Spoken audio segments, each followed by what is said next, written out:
You're watching Drake Wing Gaming. Enjoy the video.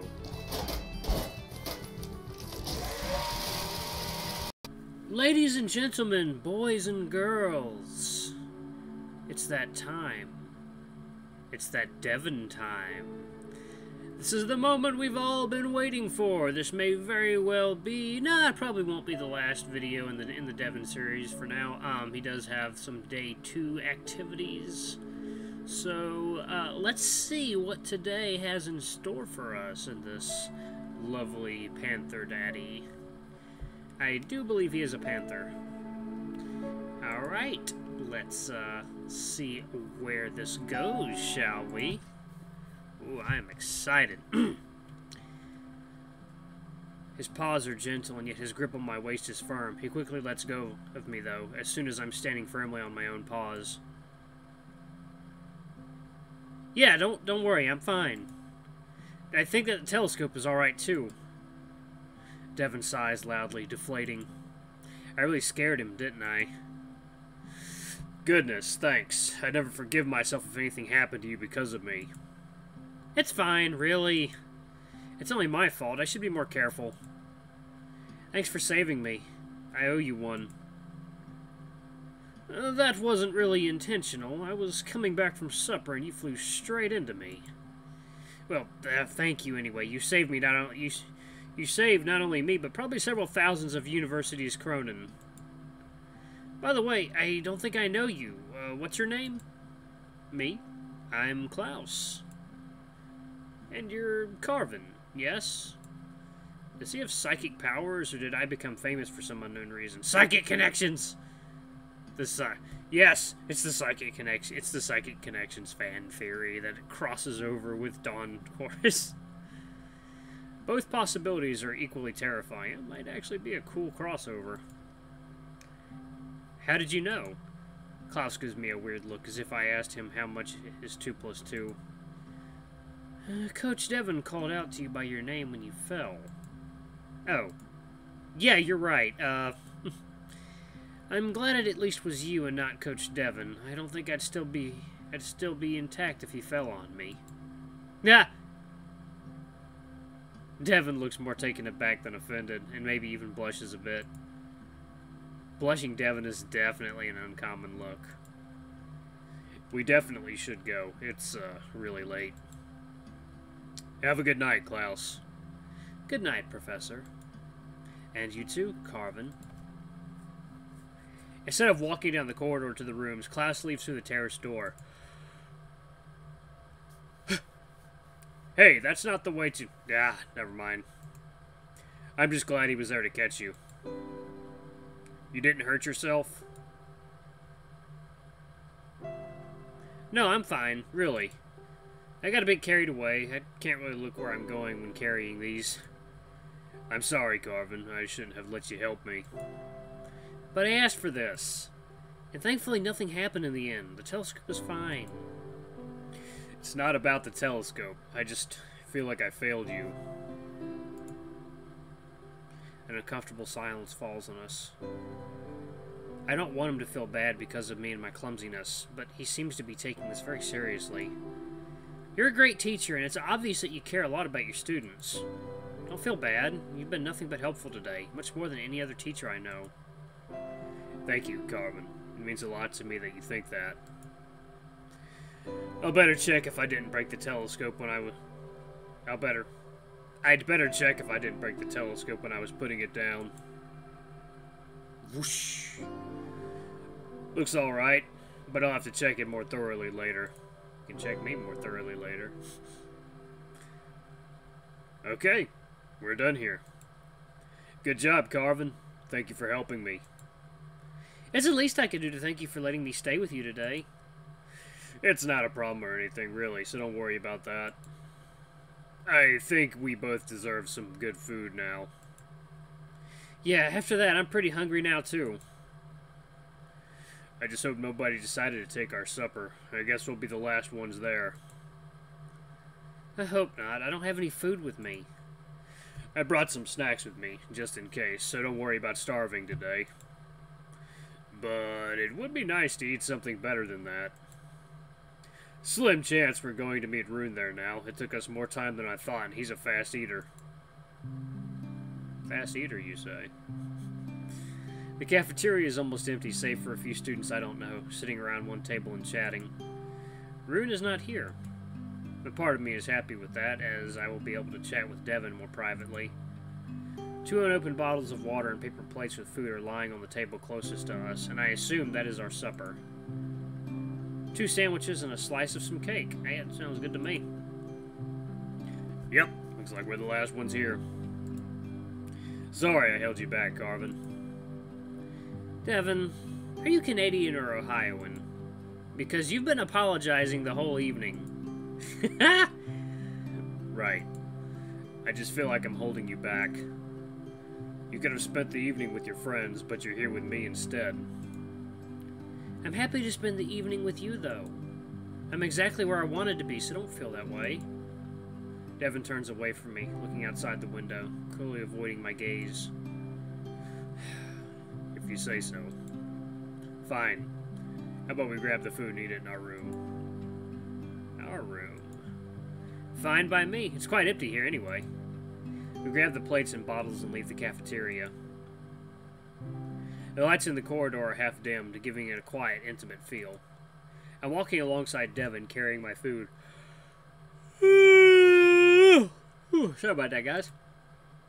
It's completely still and quiet here, and only thing audible being our steps on the soft carpet.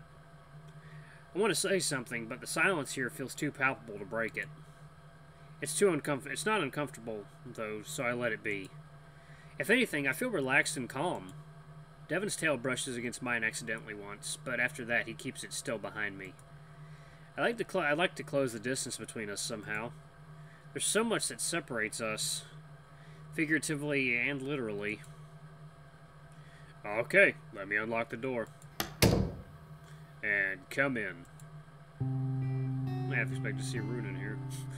I'm still surprised that Devon's room is just like all the other rooms in this guest house. God, that's a beautiful painting. I was sure he'd get a bigger one on the account of being a teacher, but apparently that's not the case. Maybe there aren't any bigger ones here, and all the faculty got the rooms with the lowest numbers, the closest to the lobby. You don't have to wait for me. Sit down and start eating if you want. Devon sits on the chair closer to the window, and I take the one closest to the door. Oh no, don't tell me it's Brunost. Brunost? Only now I take a better look at the food we got for supper. 2 sandwiches with cheese, or if Devon is right, and he probably is, with Brunost, and a slice of what looks like an apple cake, sprinkled with powdered sugar. The apple cake is deliciously brown on the edges and smells faintly of cardamom and cinnamon. As we all know, cardamom is the best mom. Brunost is a local specialty which I've heard of but haven't tried yet. It's very, very strong from what I hear. It looks like cheese, only darker, but supposedly differs completely in taste. You're not a fan? Not really. I generally find Norwegian food pretty bland. Brunost isn't that bad, but I wish we got some Monterey Jack or Swiss instead. There's a subtle note of nostalgia in his voice. I wonder if he misses his homeland. Although he probably didn't move out without a good reason. Oh, maybe you want some tea? Nope, sure, if you're offering. Water is fine, but I like having something hot to go with the meal. Devon goes to make us tea, and I redirect my attention back to the food in front of me. Okay, here we go. I take a bite of the sandwich, not really knowing what to expect, but trying to stay open-minded. It's sweet, but savory, and salty too. Kinda nutty, but has an aftertaste similar to caramel? Overall, not bad. Much different from cheese, though. It's not that bad. A bit too sweet for me, maybe. I don't think I'd buy it myself, but it's not bad. We're feeling the same about it, then. My guess is that you have to grow up here to appreciate it, because apparently my Norwegian genes aren't enough. By the way, would you mind if I played some music? No, go ahead.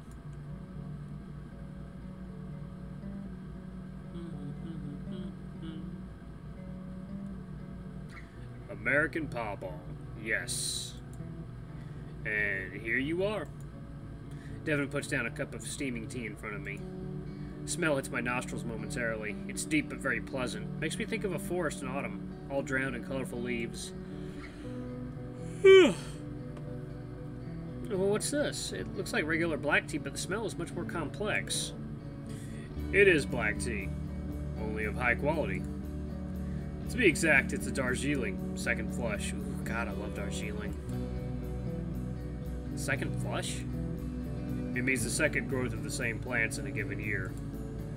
The first flush has a sharper flavor, and the second flush is milder but more nuanced. It also has less caffeine, although it's still caffeinated, so it's a better choice for the evenings.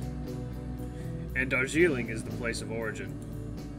The best black teas are from there, and this one is really nice. Honestly, I didn't expect you to be the type to drink fancy teas, let alone be this knowledgeable about them. I myself am more of a coffee kind of guy, like most Finns did, by the way. Most of Europe, I think. I've noticed that tea isn't that popular in these parts. Before I moved out of the US, I was mostly a coffee drinker too, but Rune is a real tea freak and he took me to a tea house a few times. He showed me various kinds of tea and explained how they're made and how they differ, and after that I was hooked too. Interesting, because I wouldn't guess that about Rune either. Maybe I'll have the chance to ask him someday. I take a tasting sip of the tea, careful not to burn my tongue. Ah, it really is good. There's almost no bitterness, but the flavor is deep and complex, slightly on the sweet side. It's like a warm hug in a cup. I see you like it. I'm glad. I'm a fan of this one too. Devon shoots me a smile before digging into the food. And just like that, the distance between us is diminished. I continue with eating too, finishing both sandwiches in silence, sipping on the hot tea occasionally. You seem really deep in thought. Is something wrong? Oh, no, I just got lost in thoughts a bit. Don't worry. Good band, by the way, Lost in Thought. Highly recommend the album Opus Arise. Anyway, I was wondering, I haven't before met a teacher who would care about their students so much. You really do seem to care, unlike most of the teachers I know. Do you feel like teaching is your calling? Let's say that my teachers weren't the most attentive or understanding. I promised myself that I will be better than that and be there for my students when they need me. Which doesn't happen too often, frankly. You know, I'm just a coach, and this is my second year of teaching. I doubt I'd be anyone's first choice when they need some help. You're my first choice. The language barrier isn't really there, thankfully. I'm not bad at Norwegian, and all the students speak English fluently anyway, but I'm still a foreigner here, even if I have citizenship. Why did you move here? Or rather, why did you move out of your country? Devon sighs and leans back on the chair with a cup in his paw, looking somewhere behind me. That's a question with a long answer, and I don't want to bore you. Let's just say I didn't feel good there and I needed a fresh start in a friendlier environment. Friendlier environment? That's weird. Americans are generally known for their friendly.